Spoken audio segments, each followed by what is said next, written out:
It's time to have your say. Welcome back to the Q&A. AskSCW is back answering your questions in the wrestling community on WWE NXT 2.0, AEW, and much, much more straight after this. So coming up in today's show, Pat McAfee versus Vince McMahon at WrestleMania 38. It's rumoured. Let's talk about it in our Q&A today. Also today, going to be talking about how I would book Ronda Rousey versus Charlotte Flair for the SmackDown Women's Championship at WrestleMania 38. And as well as that, is Roman Reigns going to be a champion for life? We're going to talk about the title unification match against Brock Lesnar at WrestleMania 38. But if you want to be involved on the next Ask SCW, then all you got to do is drop a question in the comment section below. Leave the hashtag AskSCW so I know to give you a shout out and include it in the next episode. Or you can follow me on Twitter, Instagram, Facebook, all should be on your screen right about now. And make sure as well to like the video, share, subscribe as well. Make sure to do all that good stuff, help spread the word of SCW. So without further ado, let's get in with our first question this week. And it comes from Steve Silk, aka NX Steve now says, okay, I'll ask. Vince McMahon versus Pat McAfee for WrestleMania? Why?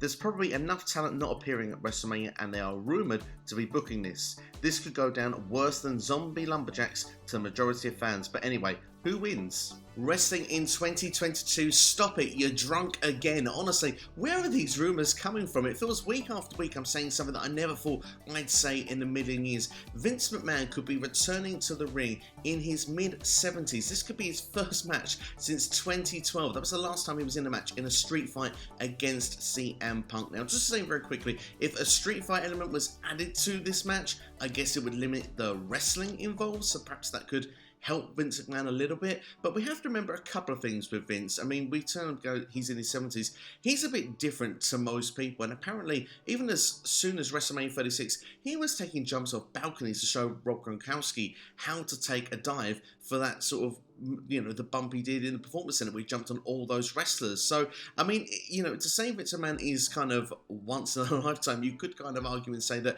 Vince probably still has some capabilities, but I'm not sure I want to see it, to be perfectly honest. I don't think this match would be anything special. How you would book it, like we've seen, we've got Vince McMahon being a guest then on the Pat McAfee show on YouTube. That's taking place on Thursday. So yeah, that should be really, really fun to see how that's going to be put together. I guess the build of this would be more exciting than anything because Pat McAfee's a great talker. Vince, not as strong on the talking in 2022, but I'm sure that they could put something together on how they wanted to do it. Of course, it would be, I guess, similar to the Pat McAfee Adam Cole back when they did the build for the takeover. And Pat McAfee, I mean, let's look at him quickly compared to, we mentioned the rest of the roster here, but Pat McAfee, a commentator for SmackDown, he has what WWE is probably looking for in WrestleMania to attract casuals. He has that, you know, a star attraction where he's a former NFL star. So perhaps people that are, you know, invested in that field may go, Pat McAfee's got a match at WrestleMania. I'm interested to see this. And where it's probably different to other people like a Johnny Knoxville or a Logan Paul, Pat McAfee has actually been training to wrestle. He's competed in the ring. He's proved himself to wrestling fans, certainly in the NXT audience with his match against Adam Cole, which was fantastic back at that takeover. He's also been in War Games as well, leading his own faction. So Pat McAfee can go. The argument for me would be, is Vince McMahon the right opponent? I would say personally not. There was rumours going around earlier in the week about a Pat McAfee Corey Graves match. Now, Corey Graves, also an announcer for Monday Night Raw, was recently cleared. A former wrestler in NXT. That would be a great chance to bring him back in to have a first match back. And I mean, he was badmouthing Pat McAfee on the couple of weeks he was covering Pat on SmackDown, you know, with Pat actually being away for Super Bowl weekend. So, I mean, that could be where the connection would be for that match. Again, I'm not sure if it's something I necessarily want to see, but perhaps it would make more sense. And when you mentioned the rest of this roster, and they're there 365 days a year, 52 weeks a year, and they're not getting a prominent spot on WrestleMania. But what I would say about that is that with all these attraction matches that are being put on, if they get an opportunity to shine on this show, they should take full advantage, and WWE should try and make this show where it helps get some of the young blood stand out on it, so that way they can become more stars coming out of the show, even if it's perhaps seen that they've not got a big role going into it. I think that's what you need to do. So to look and say, how would you build a winner for this match? I'm going to go a bit on a limb here, but I mean, Pat McAfee is the one that can take a lot of the bumps, right? If you make this a street fight, Vince McMahon has Austin Theory in his pocket. This is an opportunity to get Austin Theory over to help Vince McMahon defeat Pat McAfee. So yeah, if I was going to say who wins, I'm going to say Vince McMahon. It's a bit crazy. And to finish it off, I mean, for me, it's not a match I want to see. It's not a match I expected to see. I am a little bit reserved on what I think about Vince McMahon getting back in the ring at this age. I'm just not sure it's the right move personally all the way around. But hey, who knows? Maybe there's a market for it. Maybe there is going to be gathered interest for the wrong reasons. Maybe that's what they were trying to do with the lumberjack match back with the zombies and stuff like that. We'll have to wait and see how it would play out. But it's definitely bonkers all the way around. I'm still not entirely sure how I feel about it, to be honest, because where I've already said a minute ago, you've got this roster that you can just, showcase loads of these great matches. They're going to have to find ways to get these people over on a show like this, because there is so much attraction-based stuff to get casuals in. They're going to need to find ways to get some breakout stars on the show, because otherwise all this effort they're putting in is going to be a complete waste of time. Next question comes from Super Sonic Express now. Will the WWE spark some interest in the SmackDown Women's title match at this year's WrestleMania? Because some fans pretty much don't like the direction it's going, and I don't know, a stipulation or triple threat match to make everyone interested? Very interesting question, this one, and I can see in a way where some people are coming from, that maybe it's not been the strongest start, and I think a lot of that comes down to Ronda Rousey's kind of booking since coming back. Not the fact she's been strong and winning matches, that's what you need to do to build someone to go into a WrestleMania, but she's sort of been a bit babyface at times with smiling happiness, and other times she's sort of gone more that heel direction. I'm not sure she's fully comfortable in that role, and I think fans are immediately judging the situation, immediately judging Ronda Rousey, and throwing a lot of critique in her direction, saying she doesn't want to be here, saying she doesn't look interested. Maybe we should just give her a bit of a break and a bit of a chance to get back in. She's been away for 3 whole years. I mean, yes, she's obviously been training to get herself back into the ring, but she's not long since become a mother as well. So look, she's back. She's a star name. She's an attraction-based name once again, and she took to it like a duck in water the last time. So let's see how it's going to go this time. I think as well, it's the idea that I think a lot of people wanted Ronda versus Becky. I think that probably comes down to a lot of why I think a lot of people are kind of dismissing this match, but this was the match WWE wanted originally for WrestleMania 35 back in the day. And look, you've seen with other matches, Roman and Brock, if fans continue to crap all over it, yes, WWE might hit a panic button, they may add a stipulation, they may add another superstar in it to make it a triple threat match, but you're only delaying the match from being given to us again. We'll have to sit through another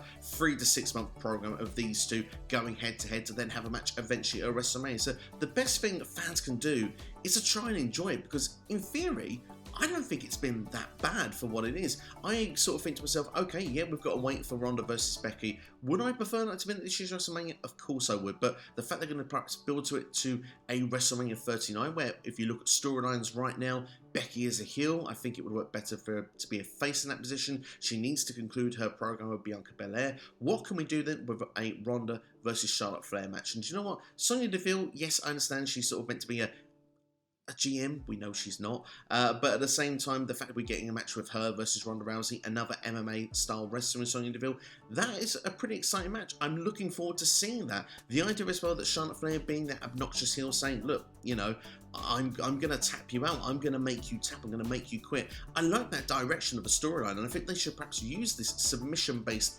idea into the storyline going into WrestleMania, because can Charlotte make Ronda tap out? Maybe we can see a situation where, with old rivalries we see with these submission style wrestlers where on the build, maybe they're hurt so much they get injured going into the event. Maybe on the go home show, maybe you find that they're tempted to tap out or something like that. Maybe you see like, they have tapped out now before the show, but they do it on the pay-per-view. That idea of putting that strength, that heat, that stock on the hill going into the event, it can be quite good booking and a strategy going into the match. But for me personally, I think one other thing that this lacks at the moment is a bit of edginess, a bit of grit, a bit of a shoot work, not a work, because we know those don't necessarily go very well, especially with Charlotte Flair in the last 12 months or so, but a shoot worked promo or angle they can take this down, I think may gather some interest. Some home truths being hit in on a microphone, I think could be quite fun. Now we know Ronda isn't the strongest on the mic, so I think Charlotte needs to take control of that portion of of the basis of this storyline, and we can see Ronda do what she does best, and that is literally few words, less talking, more action, looking to kick some butt along the way. And I want to see Shayna Baszler involved in this as well on the build to WrestleMania, whether it's a friend of Ronda Rousey having a few matches with Charlotte Flair as the tune-up to WrestleMania, or in some format that perhaps we even see that Shayna Baszler feels that, Ronda turned her back and what was a good friendship with them, and you can start building that program as well for when eventually I think Ronda wins the championship at WrestleMania 38, and you've got a program going into the early part of the summer. But I would have a submission-based angle for this. Perhaps even a submission match could be interesting, but as I think it's going to be the main event, I think submission match, it takes away those near falls, and I think people will be more excited with a 1-2 count. And I think people that are crapping all over this match and don't want to give it a chance should give it a chance, because when I think it comes down to actually WrestleMania itself, I think it's going to be a pretty good match. I'm not going to lie about that. I think the result is a foregone conclusion. Maybe people are not happy with the idea that Ronda Rousey is going to be a champion for a long time, but I think we're going to get some big matches with Ronda this year and some exciting programs as well. So let's just breathe. Let's give it a chance. Let's see where it can go. I personally think it will be alright. But yeah, it's how I would book it. Let's get some worked shoot stuff going into the mic work. Let's get a submission-based style into this as well. Will Ronda tap out, make it part of the story? It will be interesting when it comes to the match and the showdown at WrestleMania 38 in Dallas. Next question comes from Jonesy Chats Wrestling. Should WWE just have Roman Reigns keep the Universal title for years and years, since they don't have anyone else near his level and aren't even trying, apparently? There's one person on his level. It just happens to be a part-timer in Brock Lesnar. That seems to be the person on Roman's level. They want to make you believe, though, when John Cena comes back in and when, Goldberg, that they're on the level. But Roman has been head and shoulders above every challenge he's had so far. I mean, every defense. It's an impressive looking resume that Roman has had. And to be brutally honest, like you say, if there isn't a ready-made challenger, don't take the title off of him, because it should mean something when Roman drops that championship. It shouldn't be just a hasty decision. I want to compare it actually a little bit to The Undertaker's undefeated streak at WrestleMania at this point, because you look at those last few years where you thought perhaps Taker was very vulnerable. Look at the matches with HBK. HBK ended up going to retire, was a legend anyway at that point. Triple H also was a legend at that point, didn't need those wins. CM Punk at WrestleMania 29 went to leave the company a year later. It was Brock Lesnar who was there. It was at a prime age and a prime time, and Brock Lesnar went on to become this monster, this, beast that couldn't be stopped after that. Was, ended the main event run of John Cena, went on to do all these things that Brock has gone to do over the last, 7-8 years it's been now. And Brock's now in that really strong position. It was proven now over time that Brock Lesnar was the right person to take the Undertaker's undefeated streak. So to look at it and say with Roman Reigns, it needs to be the right superstar. And if you don't have one there and you don't have one ready, then yeah, Roman should be the champion for a long time. As Wrestling by Waldridge said, a long time ago, as a question is, could he become the Bruno Sammartino of our time? Well, if there isn't a ready-made challenger to take the belt from him, yes, I think that he should be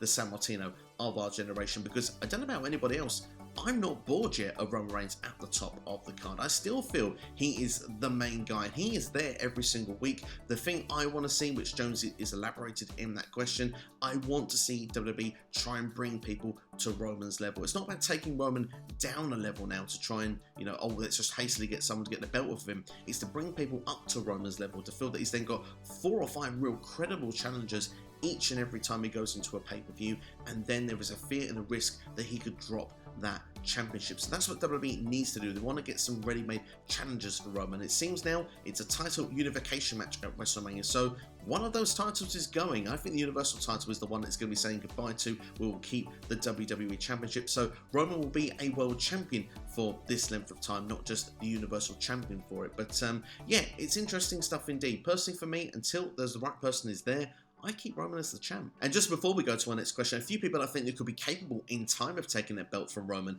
Drew McIntyre, I think, is someone that when he gets back to the main event scene will eventually be that guy. I think Bron Breakker, if he's continuing to be booked the way he's in NXT, yes, he's still a long way away from being in Roman territory, probably even ready for being on Raw or SmackDown every week, but the way he's got a legitimacy, a mean streak, he's Goldberg booked with his way that he wins matches, he's, perfect blend of the Steiner brothers, he eventually could be a face of the company.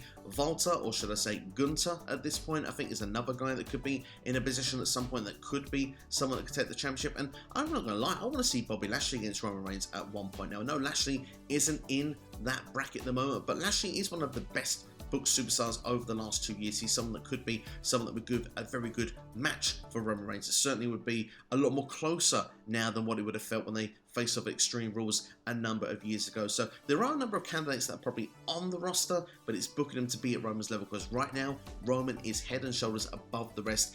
If we don't, disclude Brock Lesnar, but we know Brock Lesnar is going to be taking breaks. He's a part-time performer. He's been the most full-time we've ever seen him for a long, long time. But for me, Roman is winning at WrestleMania. Brock will be away till SummerSlam. So yeah, we're going to need some people that are going to have to be to the level of the Tribal Chief to make some good pay-per-view matches.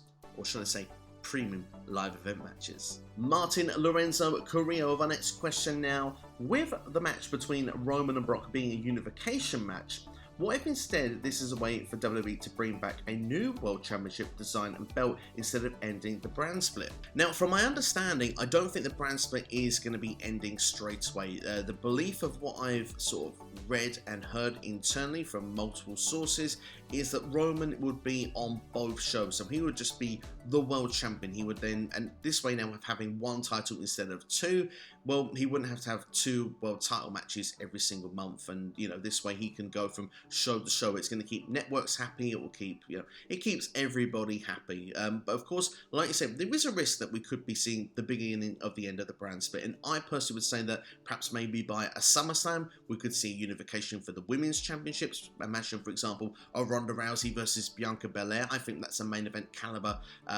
premium live event match in itself. So for me, that would be something I would be down for seeing. And I do think that the brand split isn't as strong as what it once was. Now, I do believe that everyone right now is getting sufficient good TV time. There is a lot of cons of getting rid of the brand split, of the fact that we'd probably limit it down to half of the roster and just use the strongest names possible. We still wouldn't build these new stars for the future. So there is that fear of doing so. But you mentioned the idea of bringing back a world championship or a new design or new title. What about the big gold belt? I mean, everyone loved the World Heavyweight Championship back in the day. Yeah, that would be really cool to see that brought back in some format. But I mean, I do believe Roman is going to be on both shows. So to give my answer to that, I don't see it happening. But is it going to be the end of the brand split? Time will tell. It will not happen initially. I believe it will go on to at least the summer before it does sort of close off that way. But if we start seeing unification matches for the women's championships, the tag team championships, then I think we know what direction we'll be getting. We probably won't be getting a draft for 2022. But let's see what's going to go down. It's very interesting how this is all playing out at the moment, because it's giving more questions than answers, which can be a really good thing in wrestling. We don't need to have all the answers straight away, but I like this question. I mean, the big gold belt is something I'd like to see back. I don't really want to see necessarily a new world championship brought in, because we've had it before, and I mean, for me, if you were going to do it, Goldie is probably arguably one of the nicest looking championships ever created. But as I say, to give my answer, I do believe we'll be sticking with one world championship, which will be the WWE Championship going forward. Just a quick shout out to say, straight after this episode, I recommend to go and check out Wrestling by Waldridge YouTube channel. I will be live on there with him for his Legacy Sessions episode 3. We're going to go through the greatest Kurt Angle matches ever, and it's going to be a great fun. So make sure to check out Wrestling by Waldridge and go straight after completing this video, as it will be live. But in the meantime, let's go then with our next question, which comes from Wrestling by Waldridge. It says, do you think WWE's British premium live event slated for this year will be an original creation, one already established, or a return of an old one like an Insurrection or Rebellion? Now, I used to love those names for the English pay-per-views, but I don't think we'll get a Rebellion. Impact Wrestling are using that in their pay-per-view calendar for the last couple of years now, so I don't see WWE using that one. Insurrection, that was a cool name back in the day. I could see more something like a Capital Carnage, a real old school one, potentially being there, especially if it's, say, at Wembley or somewhere in London. I think there is a potential for that. Perhaps it could be a completely brand new innovation, like a British Bedlam or something like that. Who knows? I think if I was to give a guess of what I think it's going to be, I think it's going to be Super Showdown, which I think is a bit of a lame name for a pay-per-view if I had to guess. But recently, when they've been doing some of these ones, when we looked this year, Elimination Chamber was actually a general pay-per-view from the calendar that was used in Saudi Arabia this year. They didn't used to get those sort of pay-per-views. So what's to say that in the UK we don't get Extreme Rules, we don't get Hell in a Cell? Certainly, there's a lot of potentials of what we can get. If I had to stick my neck out for one of all three from an old name, I'd go with Capital Carnage. I think more than likely it will be Super Showdown, but I wouldn't mind it being Extreme Rules either, if that was the case, if that was the placement of the pay-per-view calendar. But let me know what you would like it to be in the comments below. Next question comes from Bama Slammer Wrestling Podcast. What's more intriguing to you? Option 1, Kenny Omega returning and costing Adam Cole his title shot versus Hangman, thus starting Undisputed Era versus Elite. Or option 2, Adam Cole defeating Hangman with Red Dragon's help, thus giving the Bucks a reason to restore Hangman's Elite status before Kenny returns. Fantastic question, this one. Personally, for me, I think if it was giving me those two options, I think number one is the one that I'm more preferable to. But I think we have to look at Kenny Omega, and I don't think he's going to be back as soon as we hoped. I think he was aiming to be around back in AEW around this time, but I heard, I think it was with F4W Online at the time, he was talking with them saying there has been delays with being able to get everything sorted, get him cleared in time for around this time period. So I think it could be a little while longer before we get Kenny Omega back in an AEW ring. So I think the likelihood option could be the second option of what could happen in the meantime, because one thing is for sure, yeah, it's going to be Adam Cole and Red Dragon against the Bucks and someone. I do think that Hangman Adam Page is going to be back in the Elite in this year. I think that is going to perhaps play into a part of the storyline, especially when the Bucks do turn babyface, and I imagine Kenny Omega will do so as well when he does return. I'm hoping it leads to what we have with the Blood and Guts stipulations. I'm hoping it leads to Stadium Stampede as well, and if you ask my opinion, of course, I'd love Roderick Strong to come on over. Not sure if that will be a thing or not, but certainly, why not get the ladies involved as well? Why not get Britt Baker on Adam Cole's side and get Jamie Hayter on the side of the Elite? I think that could be quite fun because they're all off doing their own things in different parts of the stadium anyway, so you could do that with Stadium Stampede. I think it could work in sort of a arguably intergender environment. I think it could be quite a fascinating watch. But to give my answer for you, I'm going to go for option 1. I think that's what I'd like to see more, but I think as a more realistic one of what could happen, because Kenny is still out injured at this point, I think option 2 could be a more likely one. Last question this week comes from Anthony New. Do you think NXT 2.0 should have more events held in different cities? Yes, I do, particularly for the special events. I mean, we now know they are going to be in Dallas over WrestleMania weekend for Stand and Deliver. That's not going to be a NXT TV event. It's going to be almost like, I suppose, a takeover. Are we still allowed to call them? I'm not sure. But we used to get, obviously, with takeovers, that's when they would go somewhere else, whether it be a Dallas, whether it would be, you know, a New Orleans, whether it be a Portland. You know, we had all these different places. We've had a London one time, which was pretty exciting. But to say whether they should do that again, I think they should. They should do about at least 4, I think, special events a year, and should go somewhere else and try and do the setups like they did before. I suppose it's time getting people familiarised with the roster and knowing that they can perhaps sell these events out now. They've completely, you know, separate themselves from the black and gold brand, and they've gone with this multicoloured unicorn brand that they're going with now. But if they think that they can perhaps sell something out like this, and I think WrestleMania weekend is a safe place to do so, and certainly to gauge the interest going forward with it, then I think it could be a possibility. I mean, obviously the base is always going to be Orlando for the TV show,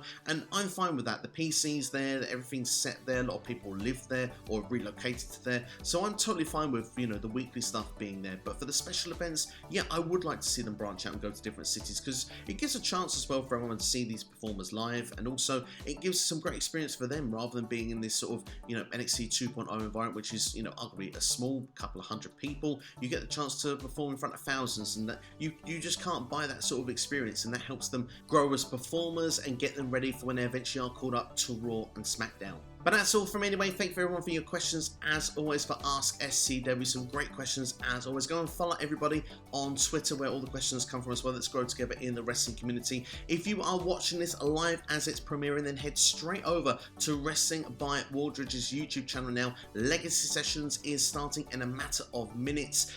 We'll be discussing Kurt Angle's greatest matches of all time. Very much looking forward to being a guest on there. If you are watching this on delay, well, the video is already there for you to go and check out, so make sure you go and do so. And why not also go to Apron Bump Podcast as well? I was very fortunate to be on his channel as well, and we did a retro review of WWE's In Your House 2 from 1995, the infamous concert of Jeff Jarrett and the Roadie. Of course, My Baby Tonight. It's a great show to go back and discuss over once again. Of course, you also had HBK against Jeff Jarrett. You had Diesel versus Psycho Sid in a lumberjack match. So plenty of stuff to digest as well. So I recommend going over, checking both channels out, and checking out both podcasts, and make sure to subscribe to their channels as well.